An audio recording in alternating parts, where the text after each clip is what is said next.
দেশে ইংল্যান্ডের এখন টেম্পারেচার চলছে হচ্ছে 29 ডিগ্রি, ফিল লাইকস তো 31 এরকম আছে। তা আইসক্রিম খাবো না সেটা তো হতেই পারে না, এই ওয়েদারটা এখানে এনজয় করতেই হবে, তাই নিয়ে নিয়েছি আমি চকলেট, কিন্তু সঙ্গীত নিয়েছে আলাদা। আমি এখন আমার নিজেরটা ট্রাই করিনি, ওরটা আগে খেয়ে নিই।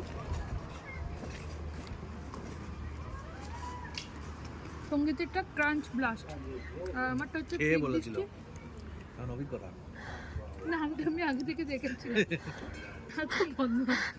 এটা আমি এখন খেয়ে দেখবো। এটা হচ্ছে গিয়ে বলেন নামটা, বলেন। এটা নাম হচ্ছে গিয়ে বলে আমি তোমাকে পিক ডিস্ট্রিক্ট ডেয়ারি চকলেট। দেখেছো? হ্যাঁ, যেটা বলি সেটাই। বেশ ভালো গরম হয় গো, এখানে অতিরিক্ত গরম, আর এখানে গরমটা না খুব কষ্টকর। তবুও আজকে 30 ডিগ্রি থাকলেও মানে একটু হাওয়াটা আছে, মানে এখানে দেখছি হাওয়াটা আছে।